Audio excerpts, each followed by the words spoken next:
Now at 7 o'clock on WKYT this morning, the Kentucky Republican Presidential Caucus is in the books, and Donald Trump wins the Commonwealth. Republicans and Democrats had contests in 4 other states, too. We'll take a look at how the candidates fared on Super Saturday. And it was a big day for Kentucky basketball, too. How the Cats finished the regular season ahead on WKYT this morning.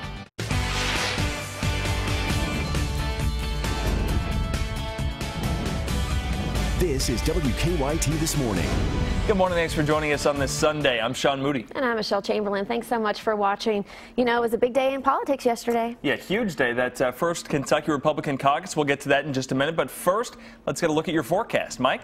Well, Sean, once again, we are off with a foggy start to our day in the bluegrass. This is the live sky camera looking at downtown Lexington, but it's pretty difficult to see much of anything this morning. While it looks pretty neat looking at it, it's not the most fun to drive in. Take it easy on those roadways. Visibility in central and southern Kentucky reduced to about 1 mile. In fact, that's what you're going to find across most of the state. But the fog that is the densest is right along the I-64, I-75 interchange and the southern corridor of I-75. Take it easy on those roadways, and of course, do not use your brights to try to see better. It just won't work. It will reflect right back at you and make things more difficult. It's cold too, and that does mean we could be running into some freezing fog in a few spots out there with temperatures in the upper 20s. Of course, dress appropriately too. You'll need that jacket. It is cold again, but we are going to feel more like spring this afternoon as we finally start to see the pattern shifting a little bit, and that could mean some even bigger changes ahead of us for the work week ahead. Coming up in about 10 minutes, I'll break down what those changes are and whether or not they'll stick around. I want to thank the people of Louisiana and the people of Kentucky. The Kentucky Republican Presidential Caucus is in the books, and Donald Trump skimmed right past Ted Cruz to win the Commonwealth. That's right. Nearly 230,000 Republicans voted in the caucus. We now have 100% of the state reporting, and Trump was declared the winner with 36% of votes. Cruz wasn't far behind, though. He picked up 32% of the votes. As you can see, Marco Rubio and John Kasich finished pretty closely. They got 16% and 14% of votes, respectively. Kentucky Senator Rand Paul pushed for the Commonwealth to hold a caucus months ago. He dropped out of the presidential race, but Donald Trump still mentioned the senator in his victory speech. Take a listen. Rand Paul, your senator in Kentucky, fought very, very hard today and for the last number of weeks, fighting us every inch of the way. And we won by quite a few votes, so I'm very, very happy about it. Now, there were also primaries and caucuses in Louisiana, Kansas, Maine, and Nebraska, in addition to Kentucky. Craig Boswell continues our campaign coverage with a look at those elections. Ted Cruz kicked off Super Saturday with big wins in Kansas and Maine. Super Tuesday last week was a phenomenal night where we won victories all over the country, and today, on Super Saturday, we're doing the very same thing. Donald Trump took Louisiana and Kentucky. I want to thank the people of Louisiana and the people of Kentucky. I want to congratulate Ted on Maine and on Kansas, and he should do well in Maine because it's very close to Canada. But even in the states Cruz lost, he came in a close second. What we're seeing is Republicans coalescing around our campaign. Senator Marco Rubio is looking ahead to March 15th when his home state of Florida votes. We're going to win Florida, and you'll find out on March 15th how confident we are. Democrats voted in 3 states, Louisiana, Kansas, and Nebraska, with Bernie Sanders and Hillary Clinton splitting the vote.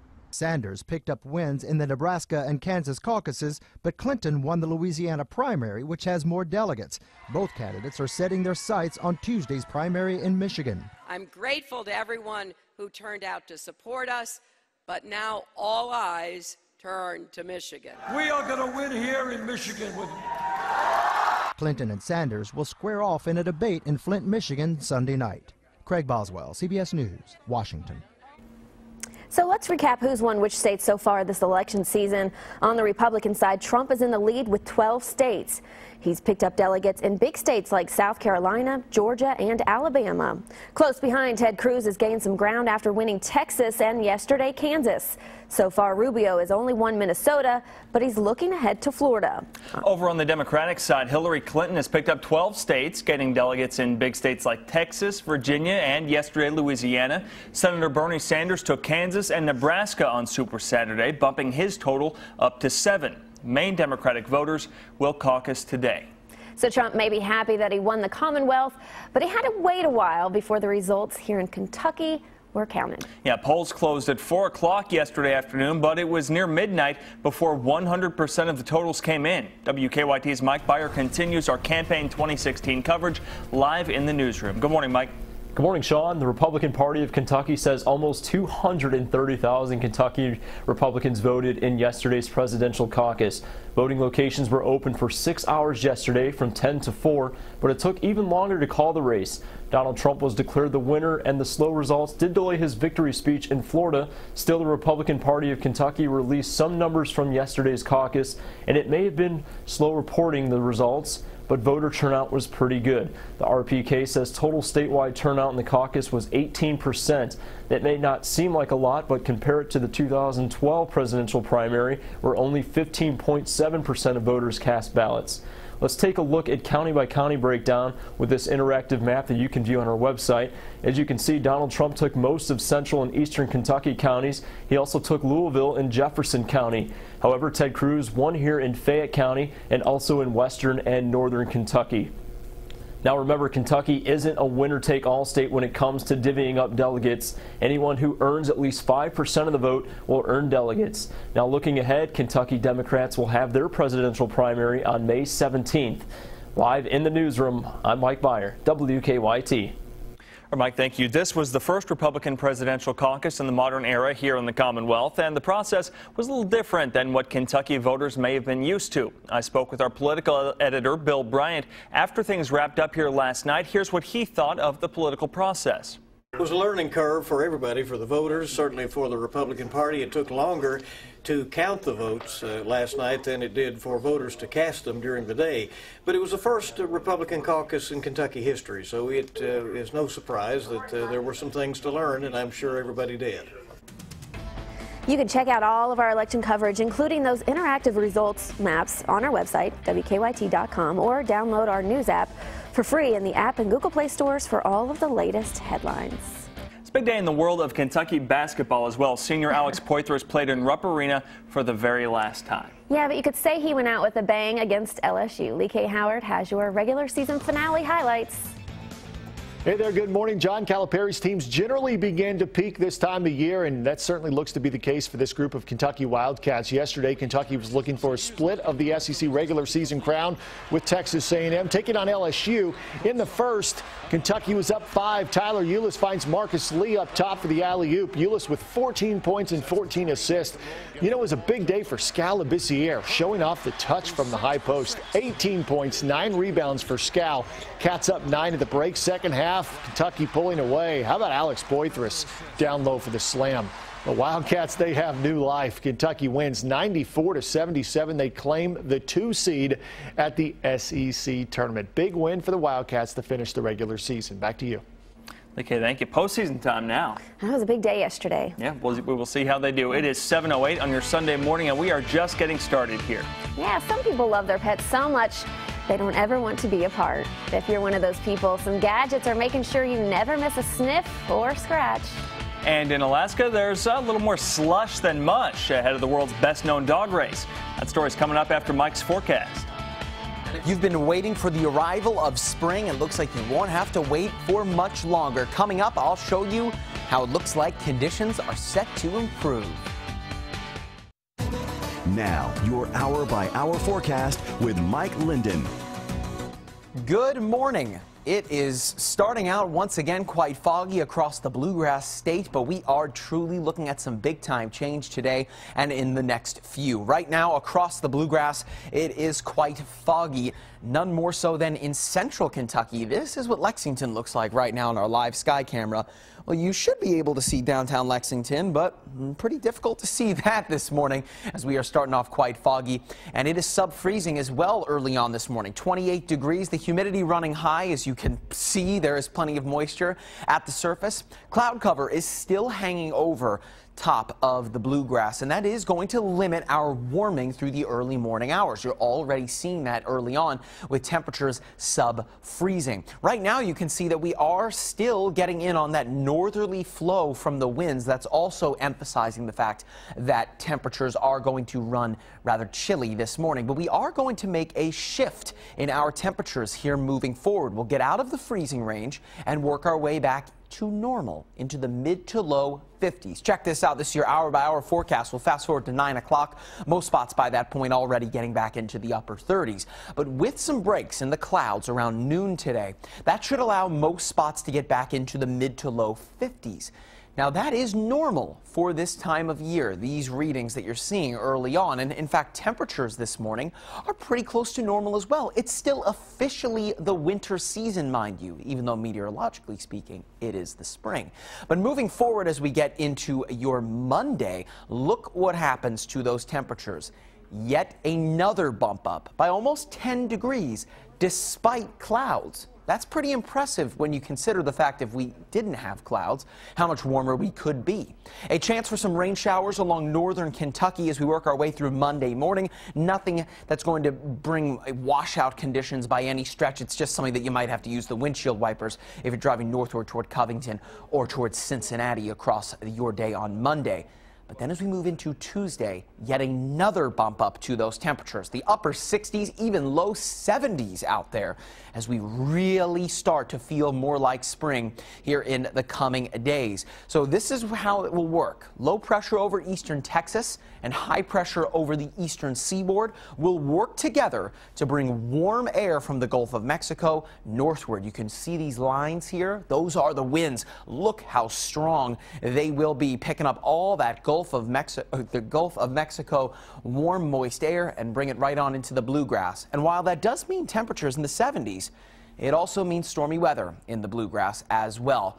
We're flipping to spring, right? And that is pretty typical for the springtime in Kentucky to be dealing with thunderstorm chances. So one more normal day today, and then we get spoiled pretty much for the next few, getting back to the mid to high 60s and even low 70s. The storm chances get here on Wednesday, and it looks like they could stick with us through next weekend. I think that's a small price to pay when you consider the fact that you might not have to use the shovel again. Yeah, we'll see. A lot of people will be happy about that, for sure. Yes, I will. Thanks, Mike. Because I do all the shoveling, you know. Oh, yeah? Oh, my turn. In Alaska, the competitive part of the world's best-known dog sled race starts today. Yeah, it might be a little bit different this year. The Iditarod had its ceremonial start in Anchorage yesterday, but the competitive part of the race will actually begin in Willow today. There are 85 mushers this year, each of them with about 16 dogs, and the goal is to complete that course that runs almost 1,000 miles across the state. But here's where things are a little bit different. Organizers had a problem this year because there wasn't enough snow to start the race. Imagine that. Even in Alaska, they had to haul in snow just to get the race going. Unbelievable. It is crazy. It is 7:15 now on your Sunday morning, and when WKYT This Morning returns. Are you ever stuck at work wishing you could go home and play with your pet? Well, don't worry. Some new gadgets let you do just that. A closer look coming up on WKYT This Morning. Keep up with the latest news on WKYT.com. Join the conversation on Twitter and become a part of the WKYT Facebook family. Welcome back to WKYT This Morning. It's 7:18 on your Sunday now, and here's an update on our top stories. Yeah, it took a while to determine, but Donald Trump is the winner of the Kentucky Republican Presidential Caucus with 36% of the vote. Cruz wasn't far behind, though. He picked up 32% of the votes. And as you can see, Marco Rubio and John Kasich finished pretty closely. They got 16 and 14% of the votes, respectively. Remember, candidates only need 5% of the vote to earn delegates in Kentucky. Self-driving cars are taking center stage at the Geneva Motor Show. This is the Nissan IDS concept car. Check this out. It's driving all by itself. Some executives think that cars that drive themselves at least part of the time will be much more common by the end of this decade. Nissan CEO says their cars will come out with autonomous driving in stages. The final stage will be the car driving itself in the city. Nissan CEO says they hope to have that done by 2020, just a couple years from now. Crazy to think about. People, cars driving around by themselves. I don't know about that. We'll so see. some people are proud pet parents, and they love their pets just like it's one of their family. So, Sean, have you ever wanted to check on your pet? cat. That'd be great. Yeah, absolutely. I know our news director actually has one for his dog all the time. No. Robert's always sharing pictures of Shelby on his little camera. But if you miss your pet, these gadgets can pair with your smartphone. It just might help. Take a look here. Reggie, Oscar, come here. Ann Ryan shows how she can check on Oscar and Reggie even when she's not at home. Hey, Oscar. Hey, Reggie. The Petsy Tree Cam lets her talk to her dogs, see them, take photos, even dispense treats through an app on her phone. Oscar, come here. I know that I miss my pets during the day, and it's nice to see them. It's nice to see them at home and what they're doing, and the fact that I can give them a treat is just such a huge bonus. This is basically a clear version of the device. The Treat Cam is one of a growing number of tech gadgets designed to help owners stay connected with their furry friends as more pet tech startups go after the multi-billion-dollar pet industry. In many ways, we're creating a need that they didn't know existed, and they've never been able to check in on their pet remotely in a meaningful and mutually rewarding way. So he's like in his zone right now. The Whistle Pet Tracker, a GPS-enabled device, lets you know if your pet has left his safe zone and helps you find him if he runs away or gets lost. You can track them in real time on your smartphone, just like Find My iPhone or similar solutions, and you can go proactively find that pet even if there's no other human in sight. Try it again. There it is. Good job. The wearable device also tracks how much exercise and sleep your animals are getting. You gonna chew my nose? For owners who want to keep their dogs and cats more active during the day, the Pet Cube lets them play with their pets with the touch of a finger. How are you, Pusher? Basically, with Pet Cube, you can exercise your pets, give them some action with a laser pointer, and they'll be feeling better. There are even devices now that let your pets call you, play games and win treats when they're home alone, and speak with the human voice. I usually get hungry right about now.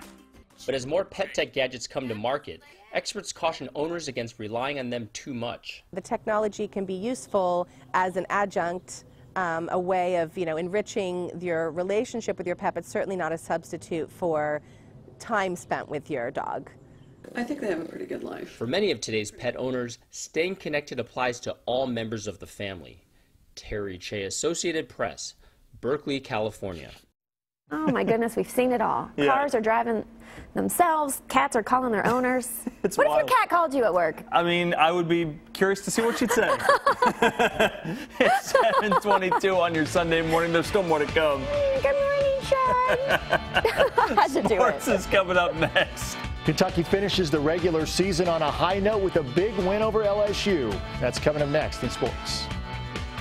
And I'm tracking what looks to be a big change in our conditions as we go from late winter to early spring. Coming up, I'll show you what the temperatures will look like this afternoon.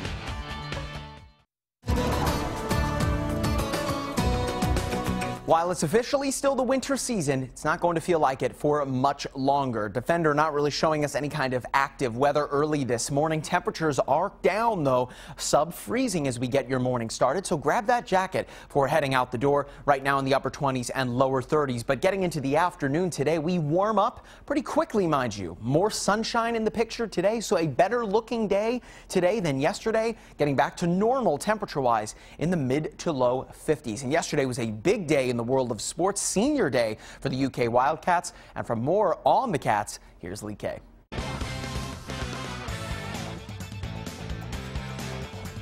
A lot was riding on the regular season finale against LSU on Saturday. Kentucky looking for revenge against the Tigers while improving their seeding in the postseason. Alex Poitras was honored before the game, the lone senior on this year's Wildcats team. It was LSU, though, that would take the early lead. Ben Simmons with the steal. He takes it in for the layup. Simmons finished with 17 points and 11 rebounds. Tyler Ulis also likely playing his final game at Rupp with one of his 9 first-half assists here to Marcus Lee. Lee had 12 points, still in the first. LSU with the steal. Watch Josh Gray. Appears to have an easy layup, but he doesn't see the Haitian sensation. Scalabissiere with a huge rejection. One of his 6 blocks. Scal was not finished. Working the pick and pop with Ulis. Knocks down the mid-range jumper. Ulis again to Scal, showing off that touch from the high post. He would hit his first 5 shots, finish the game with 18 points, 9 rebounds. Second half, Labissiere finds Jamal Murray. He drains the 3. Murray led Kentucky with 22 points. Next possession, Ulis splitting the double team, drops it off to Poitras for the flush. Ulis finished with 14 assists. Late in the half, off the turnover, it's Ulis to Isaiah Briscoe to the senior for the finish. The game, he had 12 points, was Poitras, as Kentucky dominates LSU to claim a share of the SEC regular season title. 94-77 Kentucky. Wildcats have 5 scoring double figures. This team seems to be peaking at the right time. You know, guys are just starting to, get the feel of it, and everybody's coming out playing confident. Everybody's doing their job, and I feel like we're rolling right now. Defense, we're playing great defense. You just got to stop your man from scoring. You got to have pride about it. You can't, it comes on mano a mano, like I'm not letting this man score on me. And Kentucky will head into next week's SEC tournament as the number 2 seed. They will play the winner of Alabama and Ole Miss. That game will be Friday evening, 7 o'clock Eastern time. You'll want to see that one for sure. That's Look at Your Morning Sports. Have a great day.